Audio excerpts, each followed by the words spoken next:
ओम नारायण नारायण नारायण नारायण।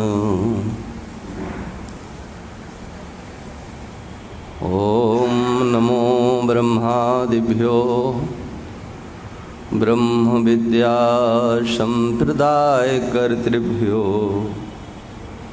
वंश ऋषिभ्यो महदिभ्यो नमो गुरुभ्यः। स्वामी जी आए, उठ के खड़ा होना चाहिए था ना तुमको। शिष्टाचार का पालन करना सीखो। फिर स्वामी जी आए और आप बैठे रहे कुर्सी पर, ठीक नहीं, गलत बात है।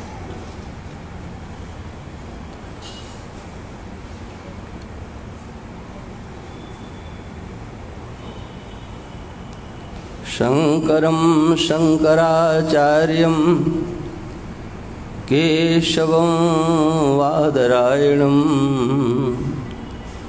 सूत्रभाष्यकृतौ वन्दे भगवन्तौ पुनः पुनः। प्रशान्तभावं शिवमद्वितीयं प्रदायकं मुक्तिमखण्डबोधं प्रणाशकं मोहमदादिदोषान् प्रणमामि तं सद्गुरुवामदेवम्। मङ्गलं दिशतु मे विनायको मङ्गलं दिशतु मे सरस्वती मंगलम दिशतु मे महेश्वरी मंगलम दिशतु मे सदाशिवः मंगलम दिशतु मे सदाशिवः। ओम श्री राम जय जय राम। श्री राम श्री राम जय जय राम। श्री राम श्री राम जय जय राम। श्री राम श्री राम जय जय राम।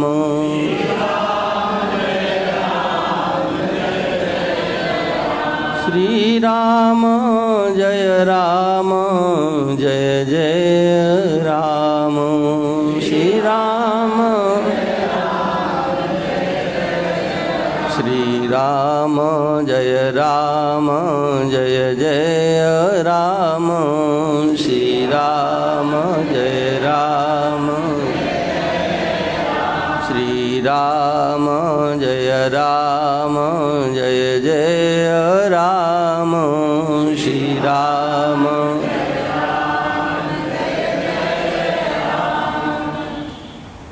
कृष्णाय वासुदेवाय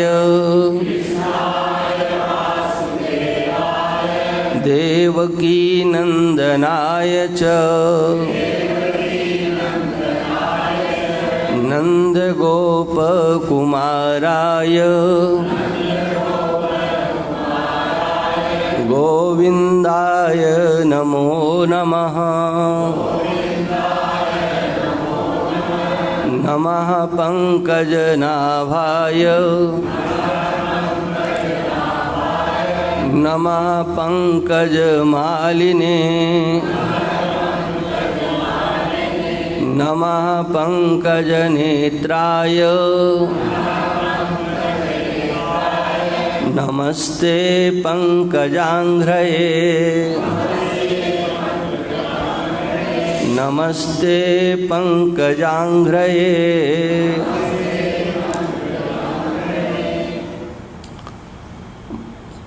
वंदनीय सभी संत महापुरुष,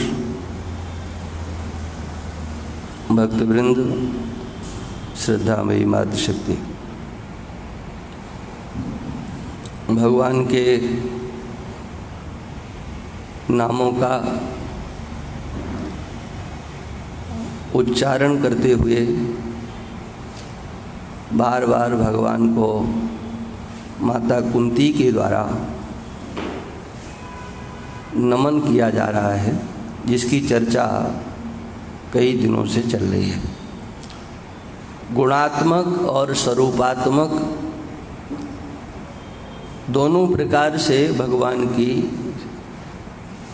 यहाँ पर चर्चा है। लीलात्मक दृष्टि से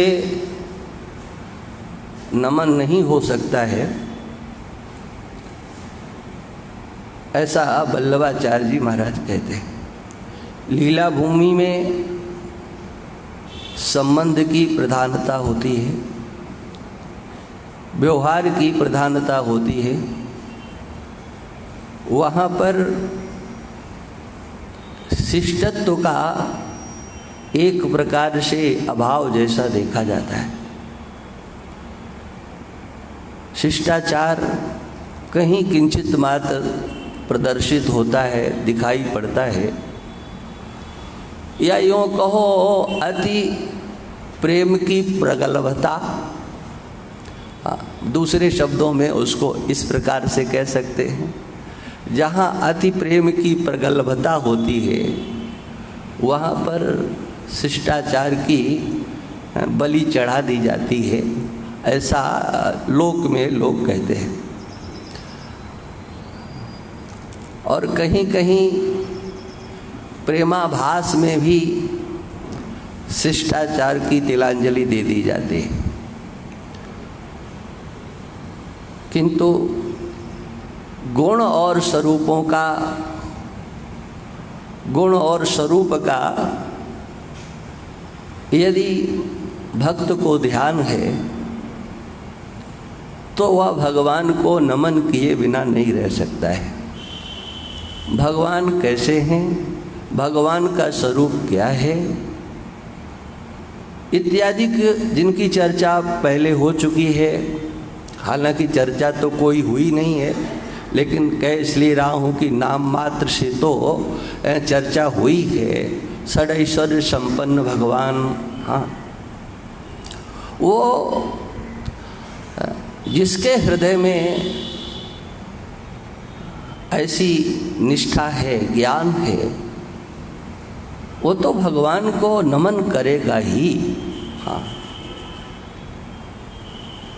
ज्ञान होने पर प्रेम की अभिवृद्धि मात्र नहीं होती है, ज्ञान होने पर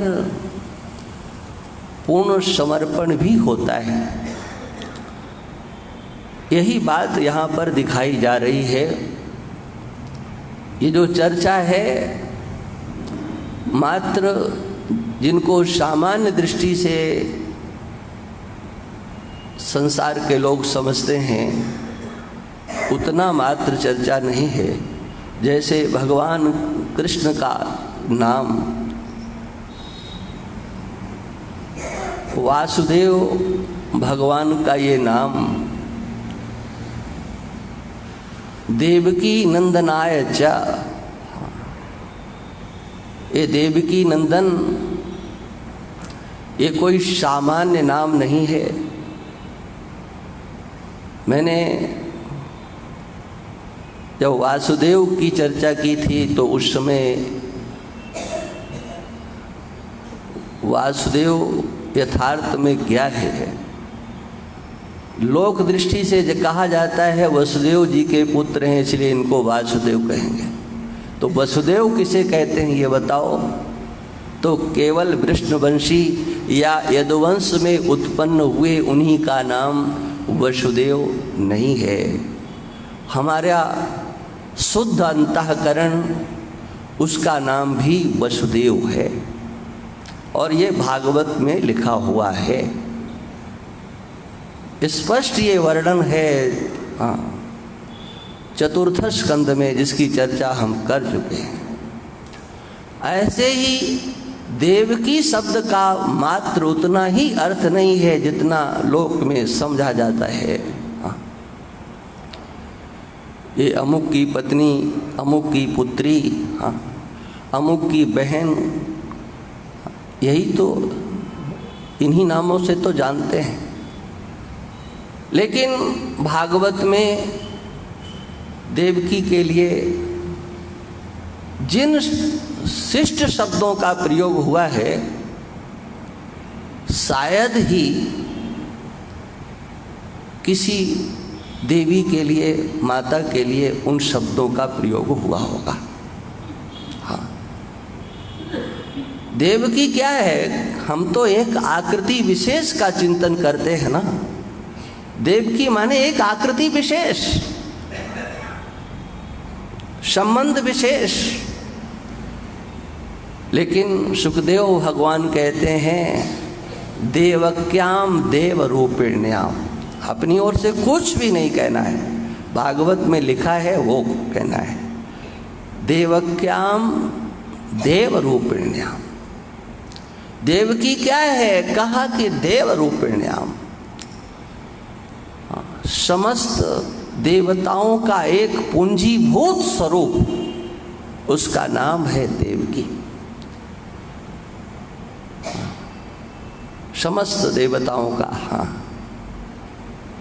जैसे भगवान कृष्ण के लिए कहा जाता है पुंजीभूतम प्रेम गोपांगनानाम मूर्तिभूतम भागधेयम यदूनाम एकीभूतम वित्तम श्रुतीनाम श्यामीभूतम ब्रह्म में सन्निधत्ताम। एकीभूतम गुप्त वित्तम श्रुतीनाम श्यामीभूतम ब्रह्म में सन्निधत्ताम। जहाँ भगवान कृष्ण को इन नामों से एकीभूत करके कहा गया है, वहीं माता देवकी को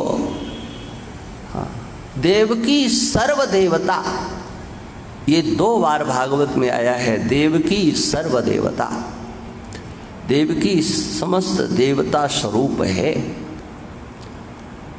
समस्त देवताओं का एक प्रकार से प्रतिनिधित्व किया जा रहा है।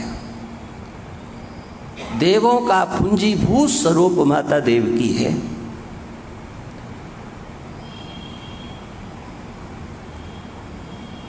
उपनिषद के आधार पर ईशावास्योपनिषद में नैनद देवा आपनुवन पूर्वमर्षद, ये मैं पूज्यपाद पूरी पीठाधीश्वर जी की दृष्टि से व्याख्या कर रहा हूँ। देवता जिसको प्राप्त नहीं कर पाते हैं, नैनद देवा, यहाँ देव शब्द का अर्थ है समग्र इंद्रिय समूह। अनेजदेकम मनसो जवियो नैनद देवा आपनुवन पूर्वमर्षद। न चलते हुए भी वो दौड़ने वाला है। हाँ, सबसे ज़्यादा तेज गति से दौड़ने वाला मन होता है। मन, हाँ, मन से भी बलवान गति जिसमें है, मन भी उसे छू नहीं पाता है।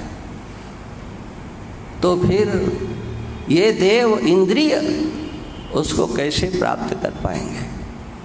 नैनद देवा, कोई भी इंद्रिय का विषय वह नहीं बनता। माने जितनी भी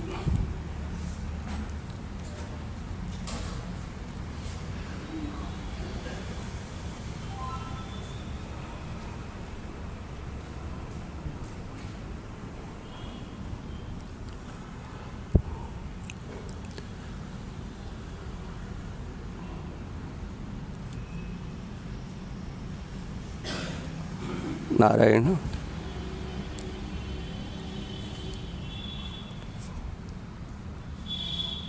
नारायण,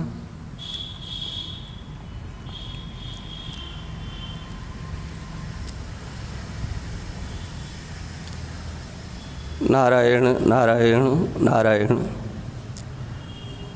इंद्रियों का सहज स्वभाव बहिर्गमन होता है, अंतर्मुखता इंद्रियों के पास नहीं होती है। उनको अंतर्मुख किया जाता है, और अंतर्मुख करने का अर्थ भी कुछ अंतर्दृश्य का परिदर्शन नहीं होता है। हाँ, बाह्य जो वृत्तियां हैं इंद्रियों के माध्यम से जो बहिर्गमन करती हैं, उन बाहर जाने वाले वृत्तियों का द्वार तो इंद्रियां ही होती है ना। इंद्रियों को अंतर्मुख करने का तात्पर्य अपने मन को अंतर्मुख करना होता है, और मन को अंतर्मुख करने के लिए हमारी इंद्रियां बाह्य विषयों का स्पर्श नहीं करें, बस इतना ही इनका निरोध होता है। आंख बंद करके, कान बंद करके, हाँ, आप कुछ प्राप्त कर लेंगे ऐसा ध्यान में मत रखना। हाँ हाँ, सब इंद्रियों को बंद कर दो। क्या नाक को भी बंद कर सकते हो? घ्राणेंद्री बंद होगी, करना भी नहीं। हाँ, कान में रुई लगा लेना, नाक में कभी नहीं लगाना। हाँ, बड़ा खतरा हो सकता है। हाँ, लेकिन रोकना उसको भी है। हाँ, बाहर के विषयों में जो आनंद लेने की वृत्ति अंतःकरण की पड़ी हुई है, उस बाहर के विषयों से अपनी इंद्रियों को रोक लेना, यही उसकी अंतर्मुखता है। भले ही नियमों के माध्यम से धर्म की रेखा खींच करके, मर्यादा की रेखा खींच करके, या हठ योग का आश्रय लेकर के कठोर नियमों में आबद्ध होकर के इंद्रियों को बाह्य देश में जाने से रोका जाए। वहाँ तात्पर्य इंद्रियों को रोकने से नहीं होता है। इंद्रियों का उपयोग, इंद्रियां अपने लिए कुछ नहीं करती हैं, उनका राजा तो मन होता है ना। इंद्रियाणाम मनश्चास्मि, इसका अर्थ मन को इंद्रिय मानने वाले लोग कहते हैं कि देखो भगवान ने कह दिया मन भी इंद्रिय है। हाँ, मन को, हाँ, तो देखो हम जो पक्ष रख रहे हैं वो इंद्रिय के मन के खंडन में रख रहे हैं, है ना।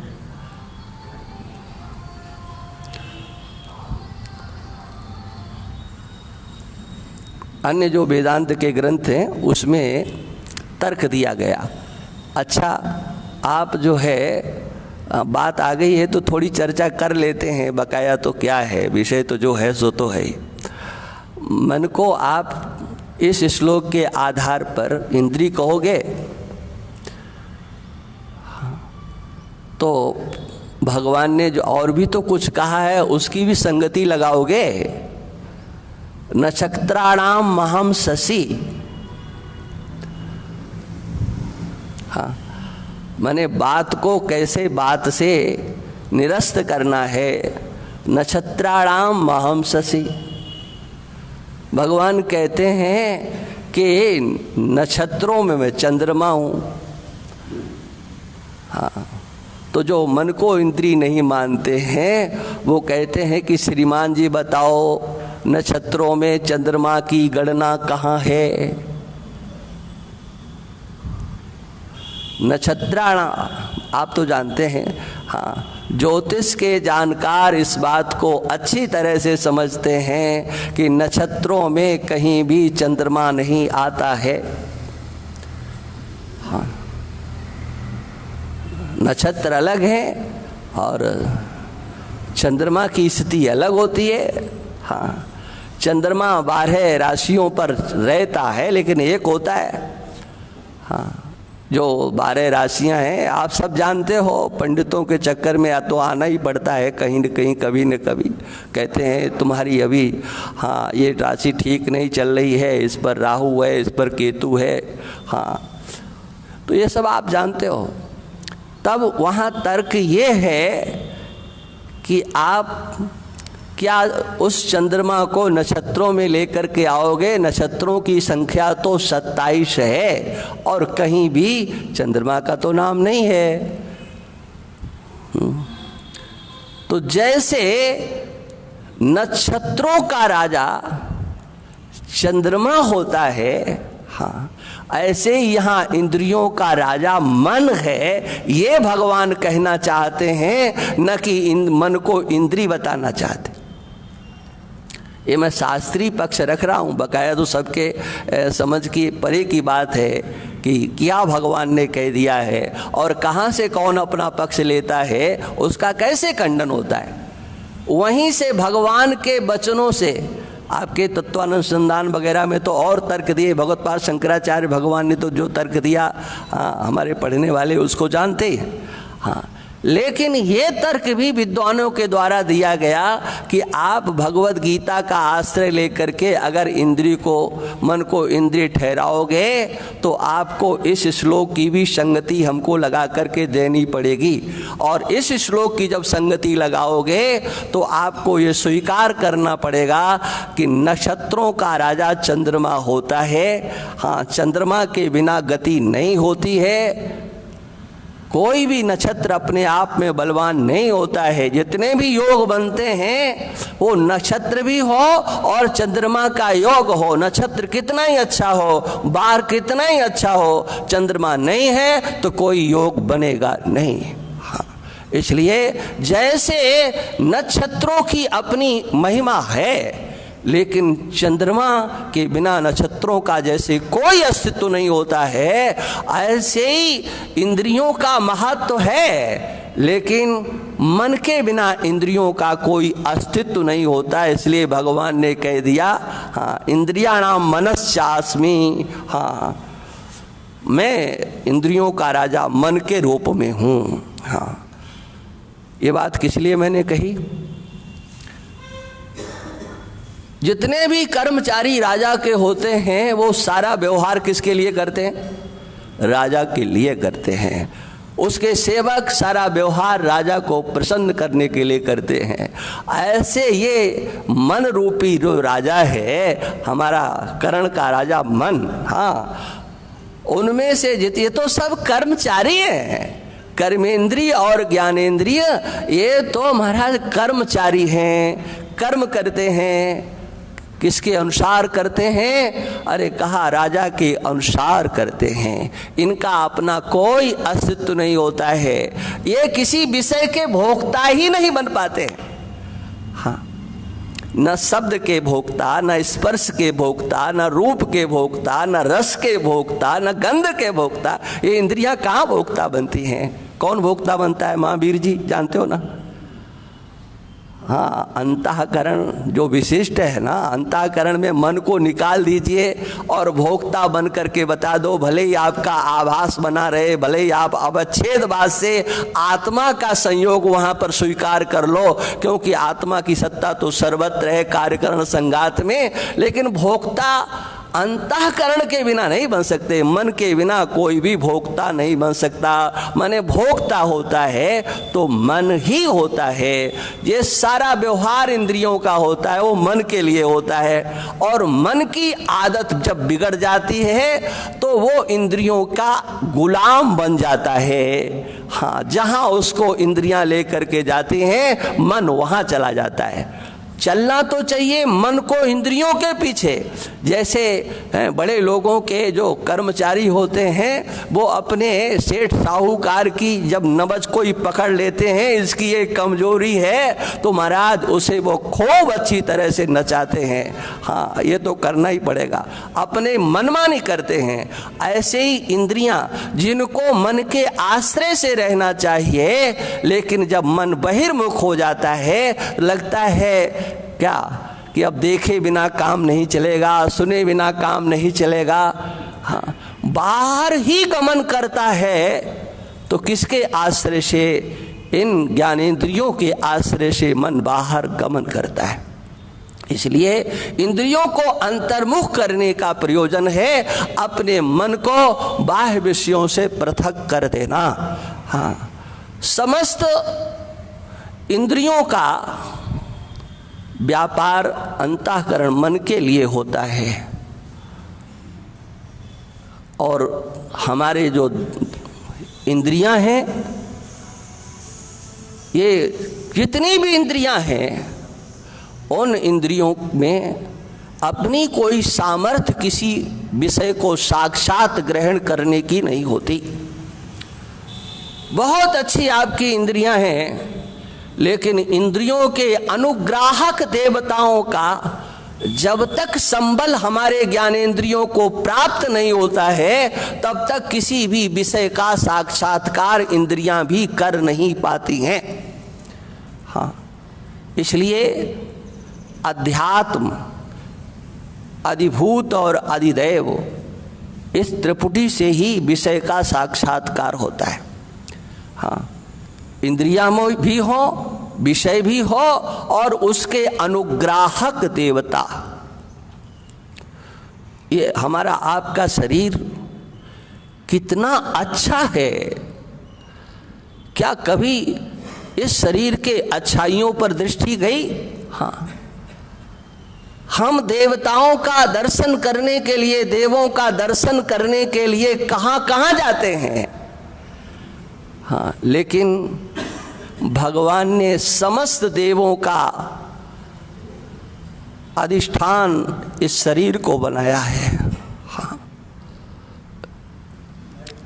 हाँ?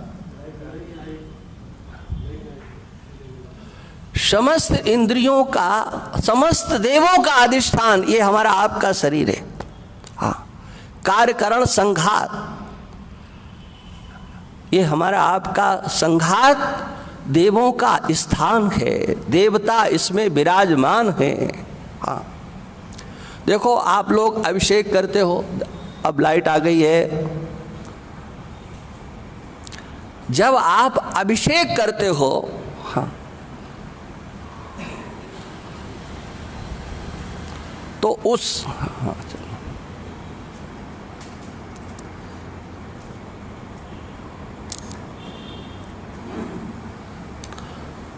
जब आप अभिषेक करते हैं तो उस समय पर, उसके पहले कोई भी आप सत्कर्म करते हैं, उसके पहले अंगन्यास, करन्यास, हृदयादिन्यास, ये सब किए जाते हैं। उसका अर्थ क्या होता है? वहाँ पर तो ऐसा कहा जाता है, हाँ, अमुक देवता, अमुक देवता, अमुक देवता, माने हमारे शरीर में प्रतिष्ठित हो जाए।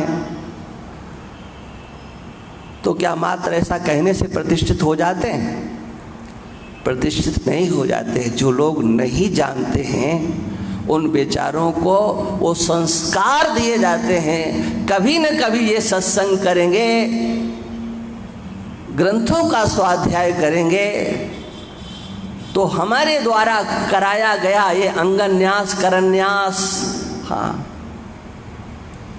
ये इनको स्मरण होगा कि देवता तो हमारे हृदय में भगवान ने प्रतिष्ठित करके भेजे हैं। संपुट लगा देता हूं, है ना? इंद्रिय द्वार झरोखे नाना, तहाँ तहाँ सुर बैठे कर थाना। आपने बैठाला? हाँ, किसने बैठाला? गोस्वामी जी कहते हैं बैठे कर थाना, थान बना करके बैठ गए। आप लोग कहते हो ना कि उनका थान है, ये उनका थान है। हाँ, इस शरीर में, हमारे कर्मेंद्रियों में, ज्ञानेंद्रियों में, अंतःकरण में, कार्यकरण संघात में देवता थान बना करके बैठ गए हैं। हाँ, सोचो क्या कभी ये मन में आता है कि हमारे शरीर में देवताओं का निवास है? ये कितना परम पावन शरीर जिसमें देवताओं का निवास है। इसलिए अपवित्र होते हुए, छूने के योग्य न होते हुए भी ये छूने लायक, देखने लायक किस लिए? अरे इसके अंग अंग में देवताओं का निवास है। हमारे कर्मेंद्रियों में, ज्ञानेंद्रियों में, मन में, समग्र कार्यकरण संघात में, हाँ, देवता बैठे हुए हैं। और देवताओं के साथ केवल देवता नहीं बैठे हुए हैं, देवताओं का भी जो परम देव है, हाँ, वह भी तो वहीं पर बैठा हुआ है। हाँ, देवता भी है और देवताओं का देवता भी है। हाँ, कल ये चर्चा आई थी ना, माता देवकी कहती हैं सात्वम विष्णु रध्यात्म दीपः, सात्वम स्वयं विष्णु साक्षात रध्यात्म दीपः। आप तो अध्यात्म दीप हो। हाँ, मने समग्र अध्यात्म को प्रकाशित करने वाले। अब देखो, जिन्होंने नहीं पढ़ा है तो वो बेचारे मन ही मन में सोच रहे होंगे कि कहाँ का विषय ला करके रख दिया। हाँ, अध्यात्म दीपः, सात्वम साक्षात विष्णुरध्यात्म दीपः। हाँ, ये कार्यकरण संघात, इसी को अध्यात्म कहा जाता है। उसमें फिर विभाग होता है। हाँ, इंद्रियां अध्यात्म हैं, विषय अधिभूत हैं और देवता अधिदैव हैं। ये अध्यात्म, अधिदैव और अधिभूत का विभाग किया जाता है इसी शरीर में। लेकिन उन देवों का भी देव हमारे कर्मेंद्रिय और ज्ञानेंद्रियों में, अंतःकरण में अलग अलग करके अपना स्थान बना करके बैठे हुए हैं। किसका क्या कार्य है? सूर्य भगवान क्या करेंगे, इंद्र भगवान क्या करेंगे, चंद्रदेव क्या करेंगे? हाँ, कहा ये अपनी मन मर्जी से करेंगे क्या? इनका कोई शासक है कि नहीं? जो सबका अवभाषक है, समग्र कार्यकरण संघात को और कार्यकरण संघात के प्रकाशक तत्त देवों को, अंतर और बाहर सबको जो प्रकाशित करता है, उसी का नाम विष्णु है, उसी का नाम कृष्ण है, उसी का नाम परमात्मा है, उसी का नाम ब्रह्म है। आप कुछ भी नाम रख लो, हमारे समग्र कार्यकरण संघात को देवों के द्वारा प्रकाशित किया जाता है। लेकिन देवों को जो शक्ति देता है, देवों को भी जो प्रकाश देता है, हाँ, उसी का नाम तो परमात्मा है, ब्रह्म है, भगवान है, कृष्ण है, राम है, कुछ भी कहो। हाँ, विषय करण सुरजीव समेता, सकल एक ते एक सचेता, सब कर परम प्रकाशक जोई, राम अनादि अवधपति सोई। सब कर परम प्रकाशक। हाँ, इंद्रियों के देवता प्रकाशक हैं। इंद्रियों पर देवताओं का अनुग्रह होता है। हाँ, आपके नेत्र बहुत अच्छे हैं, लेकिन सूर्य भगवान का अनुग्रह नहीं हो। हाँ, ये यहाँ पर सूर्य शब्द से उपलक्षण समझना चाहिए। प्रकाश का अवलंबन लिए बिना जितना भी प्रकाश है वो समग्र प्रकाश, चाहे तारों का, नक्षत्रों का, चंद्रमा का, जितना भी प्रकाश है उस प्रकाश का पुंज तो सूर्य भगवान ही है।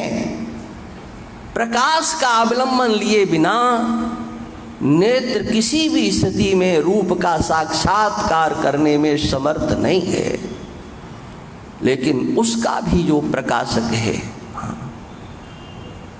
वो कहाँ है? कहा वहीं है जहाँ ये देवता हैं, वहीं पर वो भी है, कहीं अलग बैठ करके नहीं। हाँ, सबका प्रकाश करने वाला जो परमात्म तत्व है उनका नाम ही कृष्ण है। माता देवकी कहती हैं सत्वम साक्षात विष्णु अध्यात्म दीपा। हाँ, पहले ज्योति स्वरूप कहकर के आई थी, लेकिन यहाँ पर दीप के रूप में भगवान को रखा। हाँ, रूपम यत्तत् प्राहुरव्यक्त मातम, रूपम यत्तत् प्राहुरव्यक्त मातम माध्यम ब्रह्म ज्योतिर्निर्गुणम निर्विकारम। पहले कहा ब्रह्म ज्योतिर, आप ज्योति स्वरूप हो। हाँ, और फिर कहा अध्यात्म दीपा। हाँ, सर्वाभाषक होने के कारण, समग्र सृष्टि के आभाषक होने के कारण आप ज्योति स्वरूप हो। व्यष्टि में प्रत्येक कार्य कारण संघात को प्रकाशित करने के लिए आप दीपक की तरह से। हाँ, प्रकाश दीपक में भी होता है और प्रकाश सूर्य में भी होता है, लेकिन दीपक एक क्षेत्र विशेष को प्रकाशित करता है। हाँ, वही आप विष्णु भगवान, जिनको ब्रह्म कहा जाता, निर्गुण कहा जाता, निर्विशेष कहा जाता है, वही आप इस कार्यकरण संघात को, स्थूल सूक्ष्म शरीरों को, इनको प्रकाशित करने वाले होने के कारण आप अध्यात्म स्वरूप हो, अध्यात्म दीप हो। जो भी अध्यात्म क्षेत्र है उसको आप प्रकाशित करने वाले हो।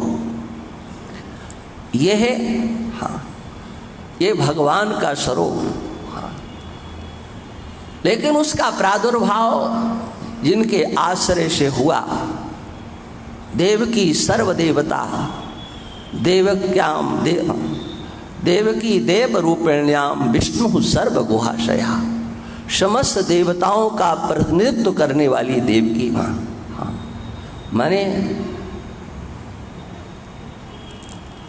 कथा में एक दिन मैंने सुनाया था, आपका सबको स्मरण होगा। इससे पहले भगवान ने उनको स्मरण कराया।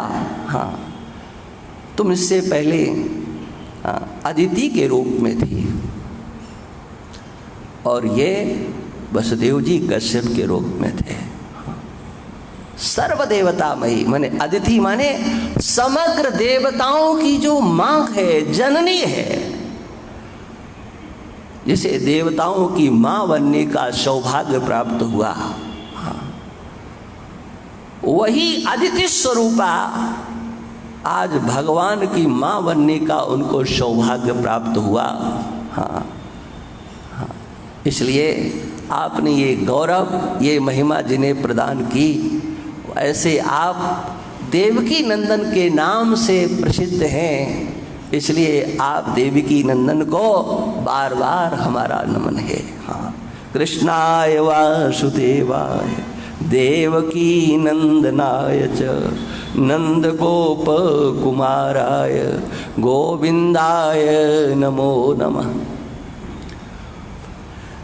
देवकी नंदनाय, हाँ, वसुदेव नंदन कहने के बाद माता कुंती भगवान के और एक नाम को सामने ला करके रखते हैं। आप वसुदेव नंदन, देवकी नंदन हो, ये ठीक है, लेकिन आप नंद नंदन भी हो। हाँ, मैं आप नंद नंदन को नमन करती हूँ। नंद गोप कुमाराय नमो नमः। हाँ, भगवान नंद नंदन प्रामाणिक रीति से देखो, भागवत को देखो, भगवान का प्राकट्य मथुरा में हुआ, हाँ, लेकिन सुखदेव जी मौन हो जाते हैं, हाँ, क्योंकि भगवान ने वसुदेव और देवकी को कह दिया तुम मेरा कभी पुत्र रूप से और कभी ब्रह्म रूप से, बल्कि ब्रह्म रूप के लिए तो कहा असकृत, बार बार, हाँ, कभी कभी, माने जब ब्रह्म चिंतन करते करते मन ऊब जाए, ब्रह्म के रूप में चिंतन करते करते मन ऊब जाए तो पुत्र के रूप में, हाँ, ये ब्रह्म चिंतन करते करते भी तो कभी मन ऊब जाता है ना, तो कहा कि जब ब्रह्म चिंतन करते करते ऊब जाए तो फिर पुत्र के रूप में भी, हाँ, कि हमारे पुत्र हैं, हाँ, लेकिन हमेशा पुत्र के रूप में ही नहीं चिंतन करना। और भगवान चुप हो गए, अपने को चतुर्भुज स्वरूप से हटा करके छोटे से बालक के रूप में हो गए। फिर भगवान कुछ बोले नहीं, बिल्कुल नहीं बोले, शांत हो गए। देखो, आप लोगों को मैं कुछ इधर उधर भ्रमित करने के लिए नहीं कह रहा हूं, सच ये है कि भगवान चुप हो गए, लेकिन संगति लगाने के लिए, हाँ, एक श्लोक वहाँ पर, यद्यपि मूल भागवत में नहीं है कि भगवान ने कहा कि तुम्हें अगर डर लग रहा है, कंस से डरते हो, तो मुझे नंद बाबा के यहाँ पहुँचा दो। हाँ, जब भगवान चुप ही हो गए तो कहा किसने? हाँ, बोले भगवान कह सकते हैं, हाँ, क्यों नहीं कह सकते, चुप होकर के भी कह सकते हैं, हाँ, लेकर के कैसे गए? का भगवान वाणी से तो चुप हो गए, लेकिन अंतरात्मा में बोलने लगे। कहा? वसुदेव जी के अंतर, हाँ, वहाँ बोल रहे हैं। हाँ, ये तो आप लोगों को भी अनुभव होगा कि हाँ, भगवान बोलते हैं, कभी कभी बोलते हैं, हाँ, भगवान की इच्छा हुई, हाँ, भगवान की प्रेरणा हुई, हाँ, कोई संगति नहीं बैठती है तो कहते हैं भगवान की प्रेरणा हुई कि ऐसा करें, चलें वृंदावन, चलें वहाँ, चलें वहाँ, हाँ, और आप सब घूम घाम करके आ जाते हो। कैसे?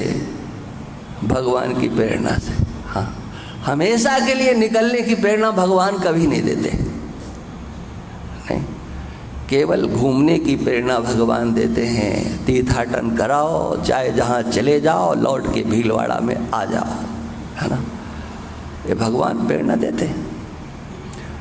ऐसे ही भगवान ने भी प्रेरणा दी। हाँ, क्या करना है? हाँ, देखो, मौन होकर के भी व्याख्यान दिया जाता है। हाँ,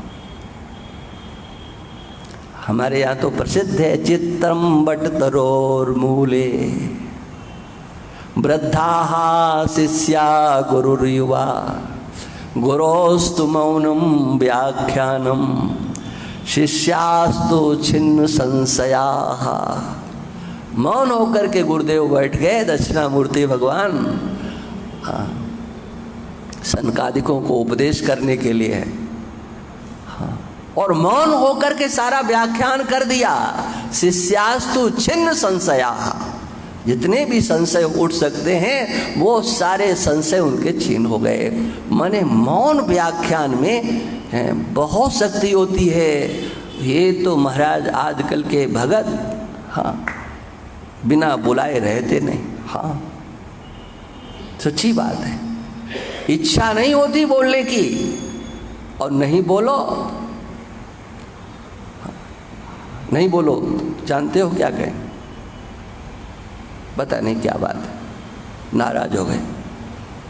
मैंने बोलना पड़ता है इसलिए कि कहीं ये प्रमाण पत्र ना छपा दें, गेट छपा दें कि भाई ये तो बोलते नहीं है, बात नहीं करते। हाँ, क्या मतलब, क्या जाए उनके पास? माने बकबक करना महात्माओं से भी ये जबरदस्ती सिखा दिया गया। इसलिए महात्मा कहते आइए आइए, हाँ कैसे हो कैसे हो। ये क्या कोई अंदर की इच्छा होती है? बिना मतलब के बोलना पड़ता है जी। हाँ, क्योंकि नहीं पूछे हाँ तो भी आफत। अरे शांत होकर के बैठो। हाँ, क्यों हम लोग बैठते नहीं थे क्या? कितना बोलते थे बताओ? कहाँ बोलते थे? बैठे रहते थे जी। कभी कभी तो हाँ बस बैठे ही बैठे निकल जाता था, कोई व्याख्यान नहीं होता था। हाँ हाँ, लेकिन इस स्थिति को कौन समझ सकता है? चंचल मन, वासना वासी चित्त, व्यवहार में आकंठ डूबे हुए लोग इस स्थिति को जल्दी कहाँ समझ सकते हैं? इसलिए भगवान ने जो मौन होकर के हाँ शांत होकर के जो प्रेरणा दी वो वसुदेव जी के द्वारा किया गया। और आप सब जानते हो वसुदेव जी ने क्या किया। ले गए वहाँ और वहाँ से कन्या का जन्म हुआ था, उसको लेकर के आए। जो कुछ हुआ आप सबको पता है। सुखदेव जी तब बोलना प्रारंभ करते हैं जब वसुदेव जी आकर के कारागार में बैठ जाते हैं। कंस आता है, जो कुछ करता है वो सब आप जानते हो। फिर सुखदेव जी बोलते हैं, कहते क्या हुआ? बोले नंदस्त्वात्मज उत्पन्ने। हाँ, नंद जी के घर में पुत्र का जन्म हुआ, नंद जी के बेटा हुआ। हाँ, नंद जी के पुत्र हुआ। ये सुखदेव जी ने प्रमाण पत्र सबसे पहला दिया। हाँ?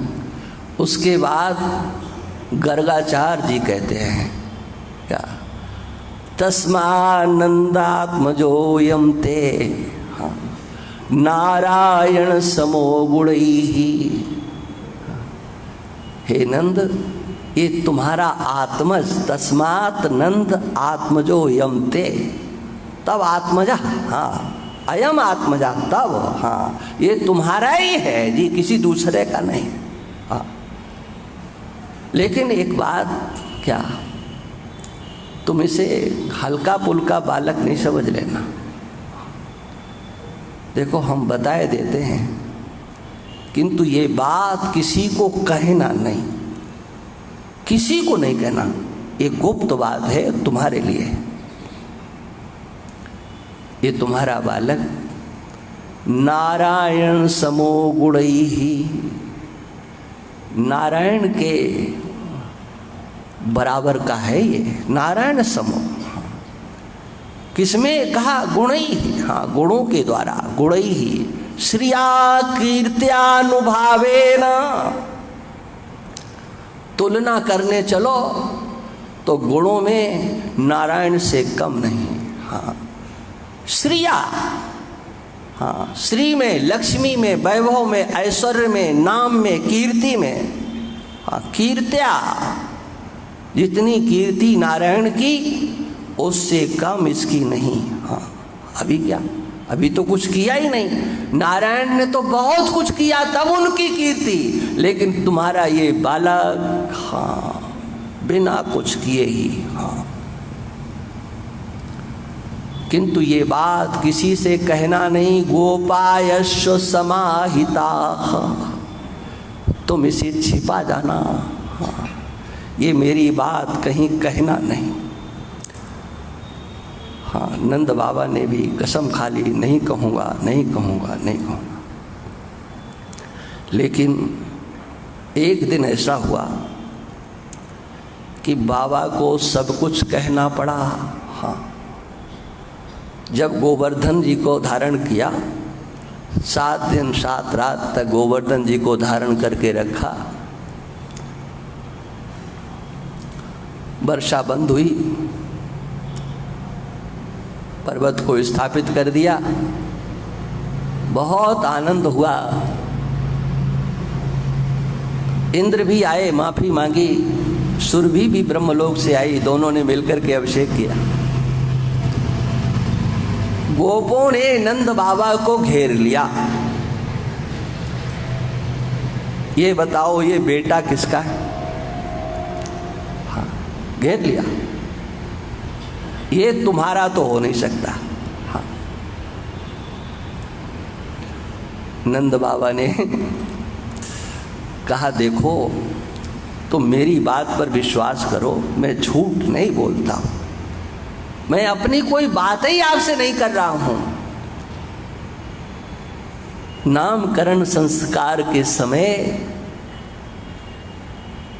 गर्गाचार्य जी ने जो मुझसे कहा था वो मैं सब तुम्हें बता रहा हूं। उन्होंने कहा था गोपायस्व, छिपाना, लेकिन आज मैं कह रहा हूं कि उन्होंने कहा था ये तुम्हारा बालक ऐश्वर्यवान होगा, कीर्तिवान होगा, नारायण के बराबर होगा।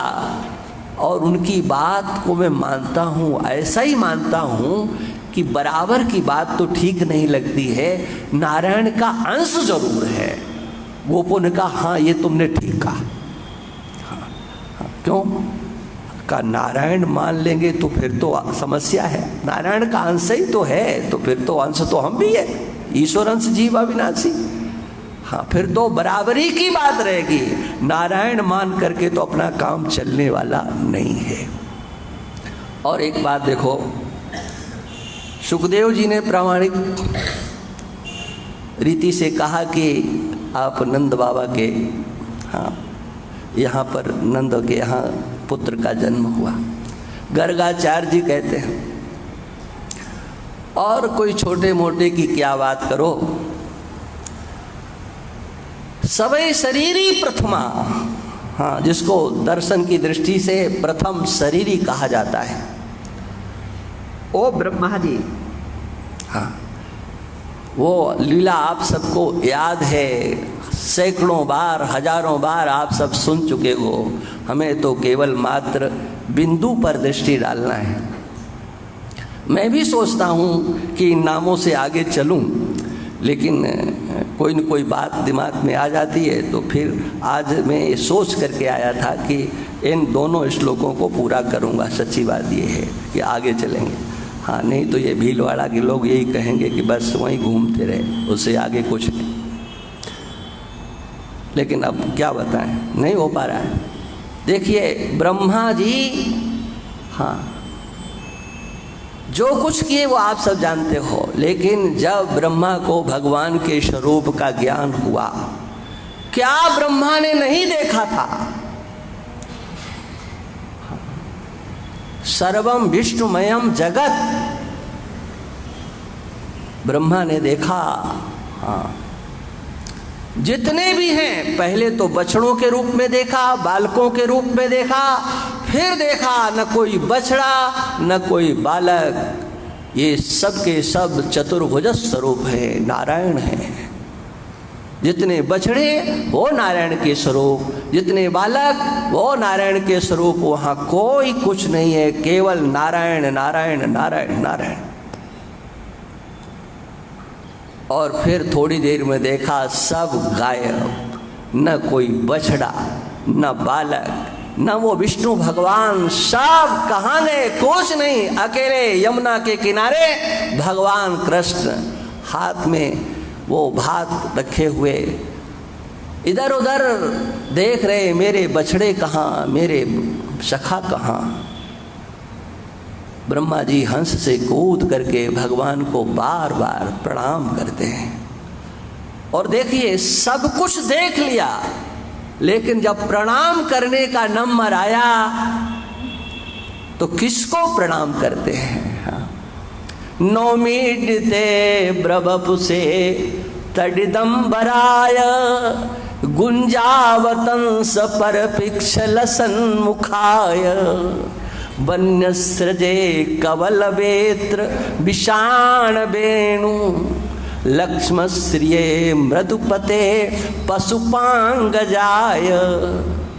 नौमी डे आप स्तुति करने योग्य हो, उपासना करने योग्य हो, हाँ, लेकिन हो कौन? हाँ, मैं आपको नमन करता हूँ, नौमी बार बार नमन करता हूँ। किसको नमन करते हो? नारायण को, हाँ, या उस परमात्मा को, ब्रह्म को?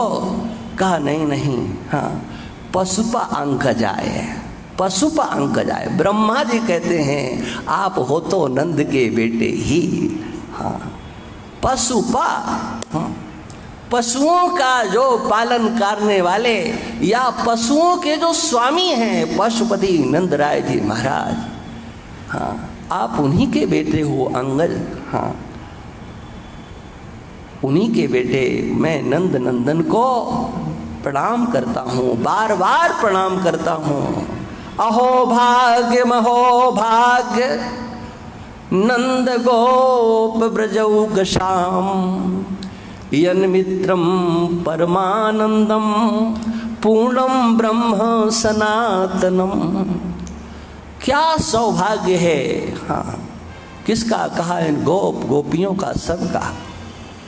वो सच्चिदानंद ब्रह्म समग्र ऐश्वर्य संपन्न हो करके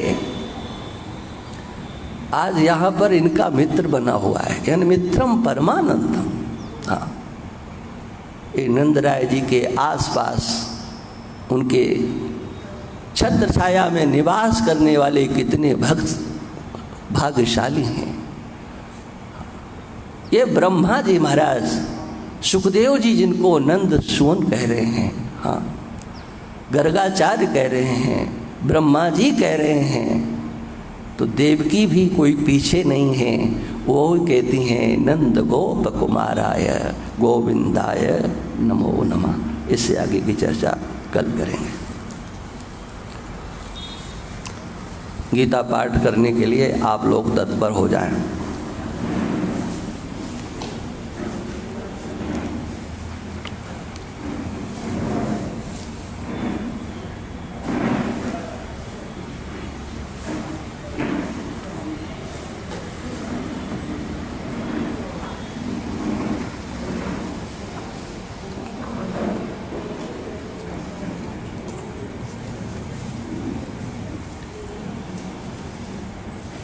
क्या देख रहे हो?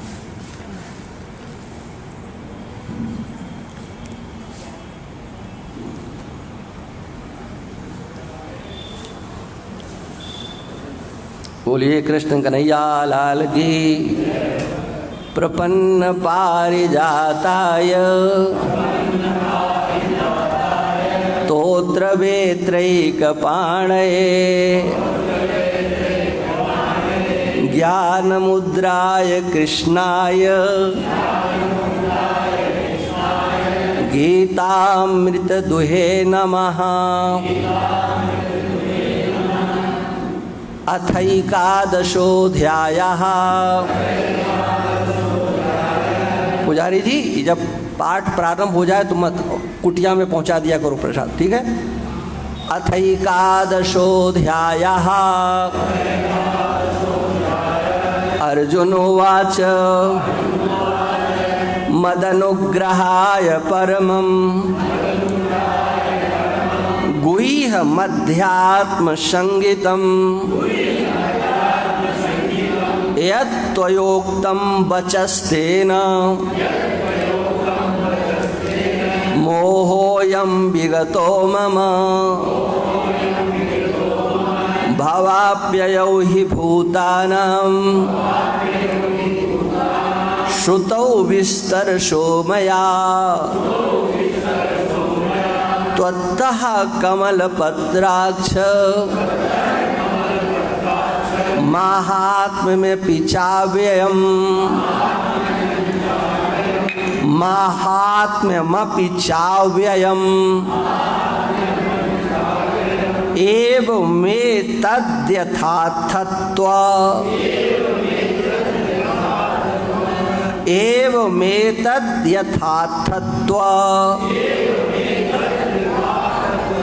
महात्मानं परमेश्वर द्रष्टुमिच्छामि ते रूप महेश्वरं पुरुषोत्तम मन्यसे यदि तच्छक्यं मया द्रष्टुमिति प्रभो योगेश्वर ततो मे त्वं दर्शयात्मानमव्ययम्। श्री भगवानुवाच पश्य मे पार्थ रूपाणि शतशोऽथ सहस्रशः नानाविधानि दिव्यानि नानावर्णाकृतीनि च पश्यादित्यान् वसून् रुद्रान् नशिनो मरुतस्तथा बहून्यदृष्टपूर्वाणि पश्याश्चर्याणि भारत यैकत्सं जगत्कृत्स्नं इहैकत्स्थं जगत्कृत्स्नं पश्याद्य सचराचरम् मम देहे गुडाकेश यच्चान्यद्द्रष्टुमिच्छसि न तु मां शक्यसे द्रष्टु मनेनैव स्वचक्षुषा दिव्यं ददामि ते चक्षुः पश्य मे योगमैश्वरम्। संजय उवाच एवमुक्त्वा ततो राजन् महायोगेश्वरो हरिः दर्शयामास पार्थाय परमं रूपमैश्वरम् अनेकवक्त्रनयन मनेकाद्भुतदर्शनम् अनेकदिव्याभरणम् दिव्यानेकोद्यतायुधम् दिव्यमाल्याम्बरधरम् दिव्यगन्धानुलेपनम् सर्वाश्चर्यमयं देव मनन्तं विश्वतोमुखम् दिवि सूर्यसहस्रस्य भवेद्युगपदुत्थिता यदि भाहा सदृशी सा स्यात् यदि भाहा सदृशी सा स्यात् भासस्तस्य महात्मनः तत्रैकत्सं जगत्कृष्ण प्रविभक्तमनेकधा अपश्यद्देवदेवस्य शरीरे पाण्डवस्तदा ततः स विस्मयाविष्टो हृष्टरोमा धनञ्जया प्रणम्य शिरसा देवं कृताञ्जलिरभाषत। अर्जुन उवाच पश्यामि देवास्तव देवदेहे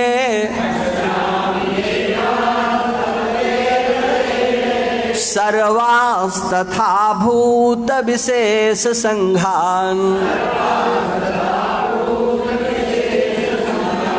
ब्रह्माणमीशं कमलासनस्थ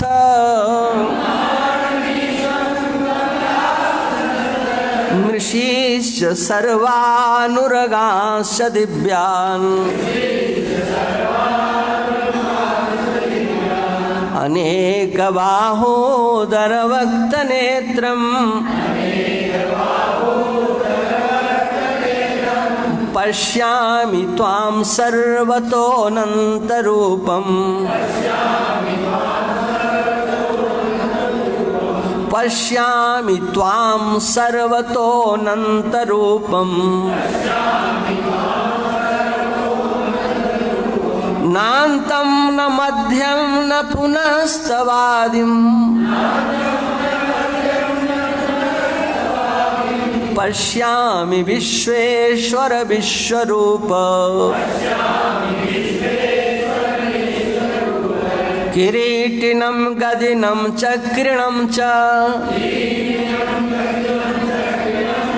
तेजोराशिं सर्वतो दीप्तिमन्तम् पश्यामि त्वां दुर्निरीक्ष्यं समन्तात् दीप्तानलार्कद्युतिमप्रमेयम् दीप्तानलार्कद्युतिमप्रमेयम् त्वमक्षरं परमं वेदितव्यम् त्वमस्य विश्वस्य परं निधानम् त्वमव्ययः शाश्वत धर्मगोप्ता सनातनस्त्वं पुरुषो मतो मे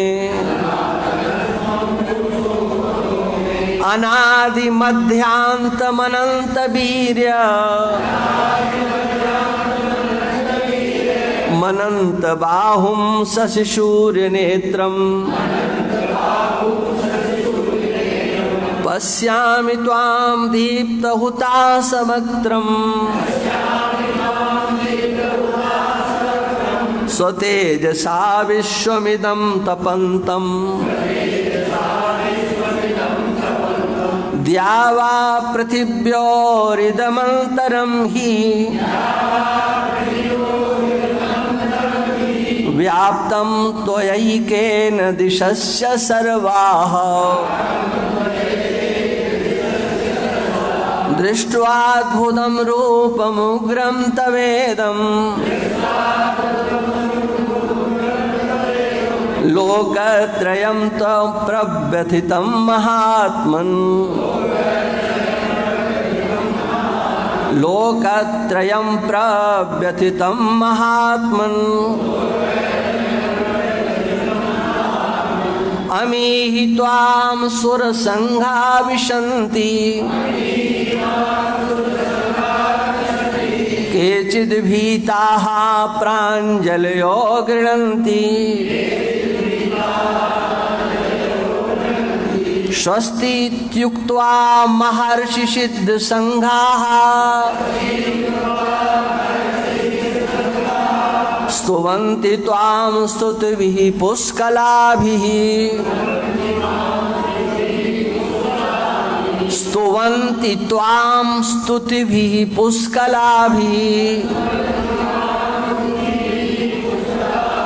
स्तुवन्ति त्वां स्तुतिभिः पुष्कलाभिः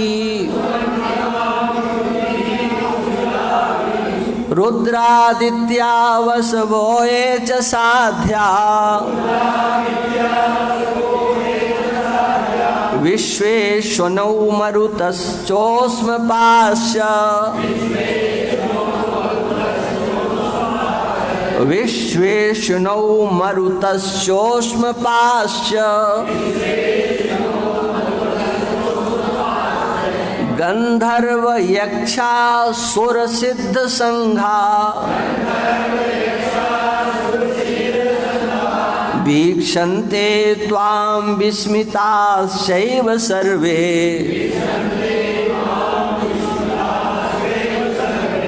रूपं महत्ते बहुभक्त नेत्रम् महाबाहो बहुबाहोरुपादम्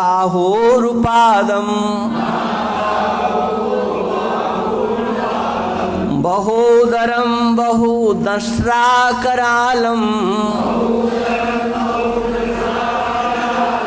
बहुदरं बहुदंष्ट्राकरालं दृष्ट्वा लोकाः प्रव्यथितास्तथाहम्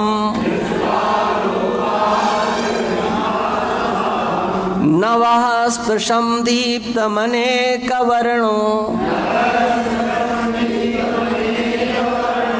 व्यात्ताननं दीप्तविशालनेत्रम् दृष्ट्वा हि त्वां प्रव्यथितान्तरात्मा धृतिं न विन्दामि समं च विष्णो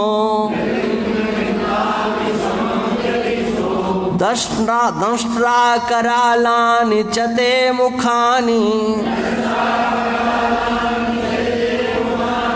दृष्ट्वैव कालानलसन्निवानि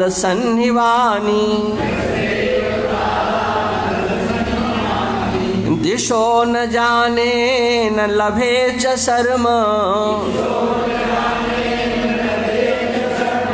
प्रसीद देवेश जगन्निवास अमी च त्वां धृतराष्ट्रस्य पुत्राः सर्वे सहैवावनिपालसङ्घैः भीष्मो द्रोणः सूतपुत्रस्तथासौ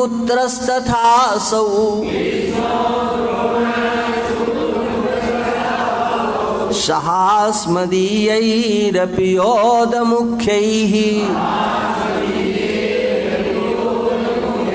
वक्त्राणि ते त्वरमाणा विशन्ति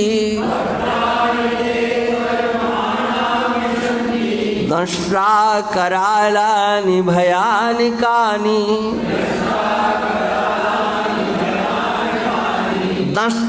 दंष्ट्राकरालानि भयानिकानि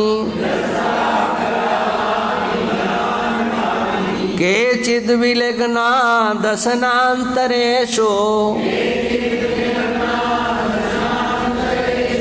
सन्दृश्यन्ते चूर्णितैरुत्तमाङ्गैः यथा नदीनां बहवोऽम्बुवेगाः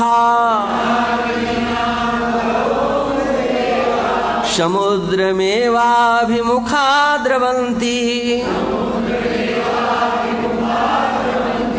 तथा तवामि नरलोकवीरा विशन्ति वक्त्राण्यभिज्वलन्ति यथा प्रदीप्तं ज्वलनं पतंगा विशन्ति नासाय समिद्धवेगाः तथैव नासाय विशन्ति लोकास् तवापि वक्त्राणि समिद्धवेगाः लेलीहसे ग्रीष्माणः समन्तात् लोकान् समग्रान् वदनैर्ज्वलद्भिः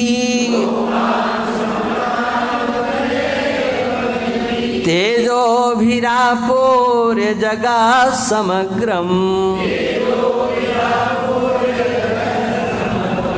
भासस्तवोग्रा प्रत्यवन्ति विष्णो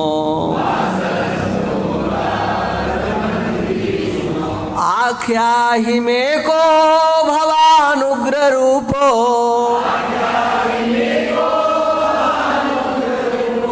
नमोऽस्तु ते देववर प्रसीद विज्ञातुमिच्छामि भवन्तमाद्यम् नहि प्रजानामि तव प्रवृत्तिम्। श्री भगवानुवाच कालोऽस्मि लोकक्षयकृत् प्रवृद्धो कालोऽस्मि लोकक्षयकृत् प्रवृद्धो लोकान् समाहर्तुमिह प्रवृत्तः ऋतेऽपि त्वां न भविष्यन्ति सर्वे एव स्थिताः प्रत्यनीकेषु योधाः। तस्मात् त्वमुत्तिष्ठ यशो लभस्व तस्मात् त्वमुत्तिष्ठ यशो लभस्व जित्वा शत्रून् भुङ्क्ष्व राज्यं समृद्धम् जित्वा शत्रून् भुङ्क्ष्व राज्यं समृद्धम् जित्वा शत्रून् भुङ्क्ष्व राज्यं समृद्धम्।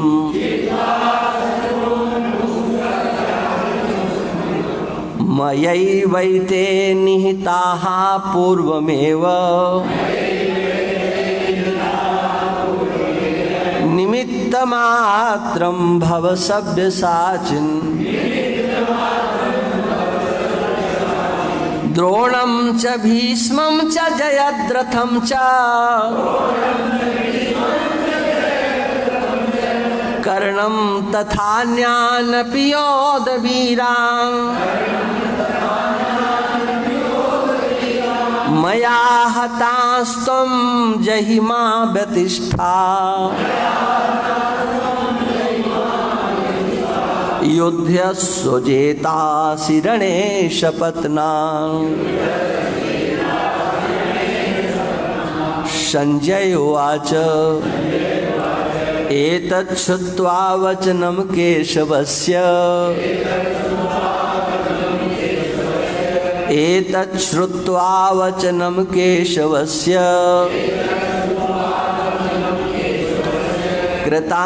कृताञ्जलिर्वेपमाना किरीटे नमस्कृत्वा भूय एवाह कृष्णम् सगद्गदं भीतः प्रणम्य अर्जुन उवाच स्थाने ऋषिकेश तव प्रकीर्त्या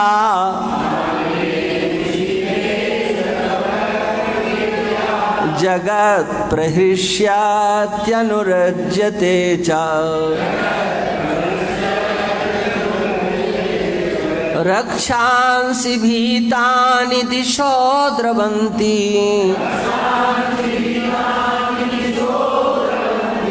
सर्वे नमस्यन्ति च सिद्धसङ्घाः कस्माच्च तेन न मेरन् महात्मन्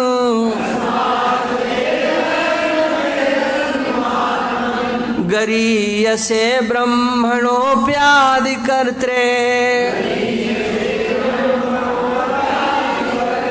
अनन्तदेवेश जगन्निवास त्वमक्षरं सदा सत्तत्परं यत् त्वमक्षरं सदा सत्तत्परं यत् त्वमादिदेवः पुरुषः पुराणस् त्वमस्य विश्वस्य परं निधानम् वेत्तासि वेद्यं च परं च धाम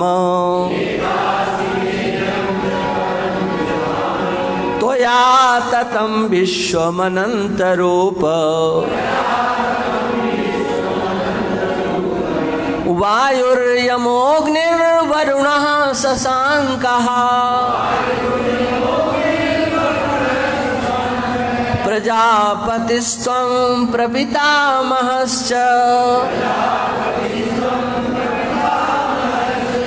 नमो नमस्तेस्तु सहस्रकृत्वः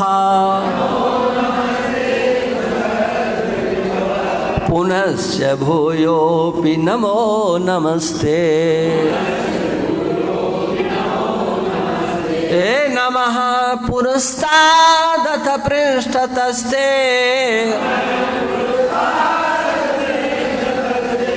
नमोऽस्तु ते सर्वत एव सर्व अनन्तवीर्यामितविक्रमस्त्वं सर्वं समाप्नोषि ततोऽसि सर्वः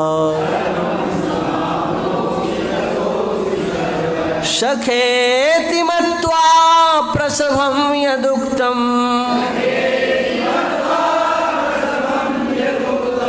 हे कृष्ण हे यादव हे सखेति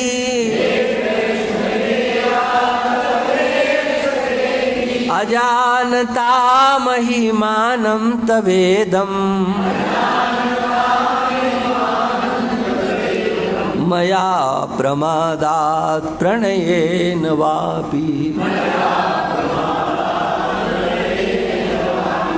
यच्चावहासार्थमसत्कृतोऽसि विहारशय्यासनभोजनेषु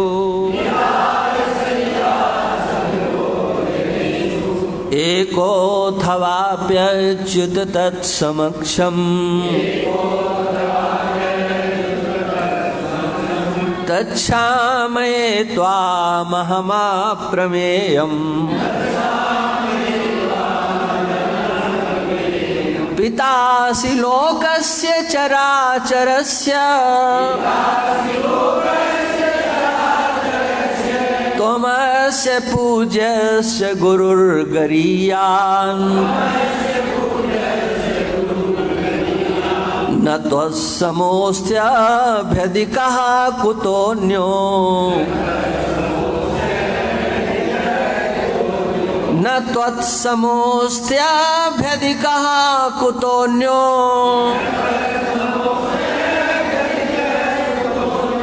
न त्वत्समोऽस्त्यभ्यधिकः कुतोऽन्यो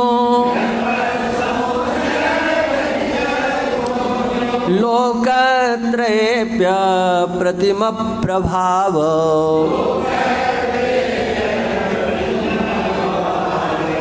तस्मात् प्रणम्य प्रणिधाय कायम् प्रसादये त्वामहमीशमीड्यम् पितेव पुत्रस्य सखेव सख्युः प्रियः प्रियायार्हसि देव सोढुम्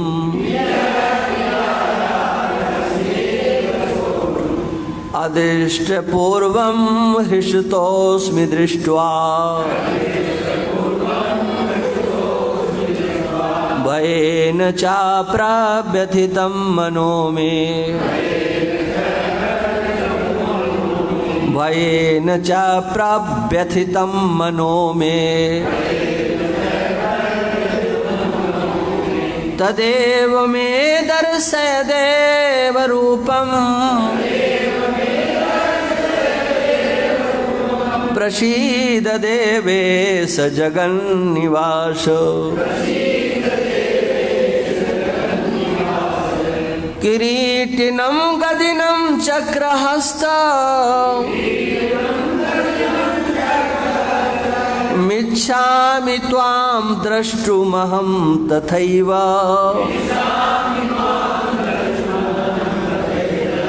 तेनैव रूपेण चतुर्भुजेन सहस्रबाहो भव विश्वमूर्ते। श्रीभगवानुवाच मया प्रसन्नेन तवार्जुनेदं रूपं परं दर्शितमात्मयोगात् तेजोमयं विश्वमनन्तमाद्यं यन्मे त्वदन्येन न दृष्टपूर्वम् यन्मे त्वदन्येन न दृष्टपूर्वम् नैवेद्यज्ञाध्ययनैर्न दानैर् न च क्रियाभिर्न तपोभिरुग्रैः एवं रूपः शक्य अहं निर्लोके द्रष्टुं त्वदन्येन कुर प्रवीर। माथे व्यथा मा च विमूढ भावो दृष्ट्वा रूपं घोरमीदृङ्ममेदम्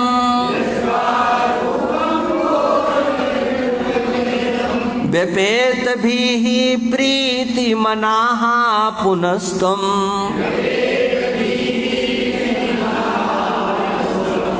व्यपेतभिः प्रीतिमनाः पुनस्त्वम्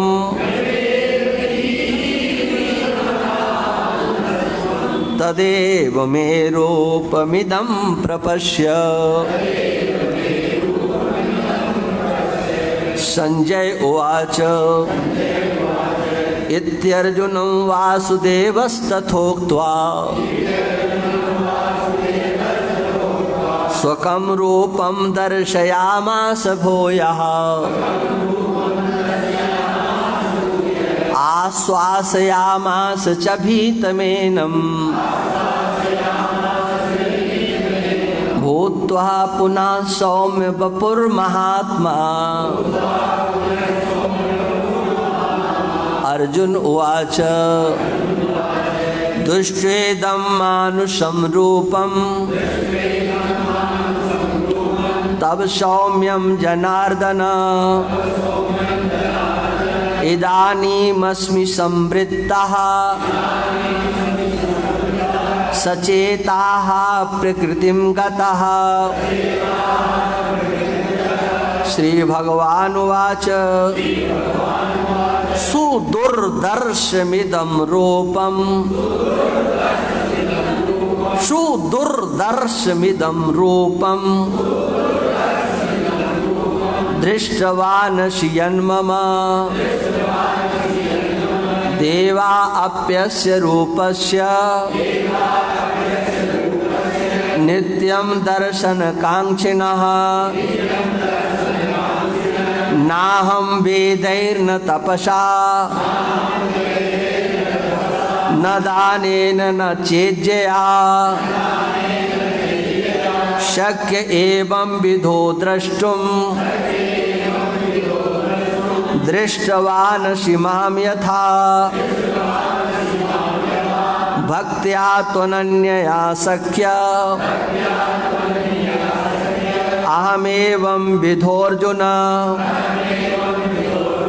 ज्ञातुं द्रष्टुं च तत्त्वेन प्रवेष्टुं च परन्तप। मत्कर्म कृन्मत्परमो मद्भक्तः संगवर्जितः निर्वैरः सर्वभूतेषु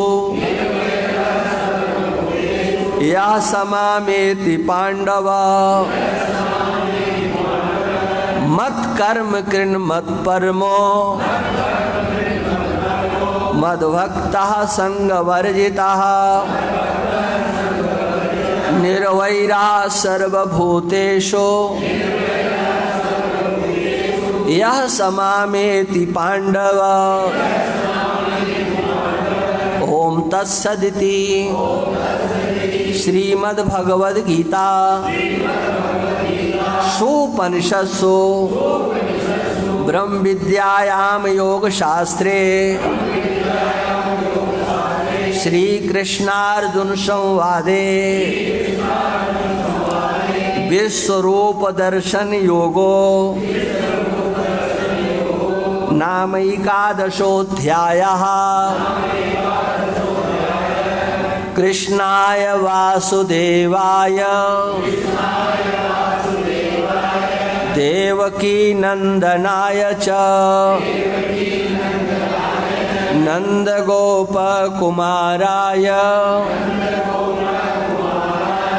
गोविंदाय नमो नमः। गोविंदाय नमो नमः।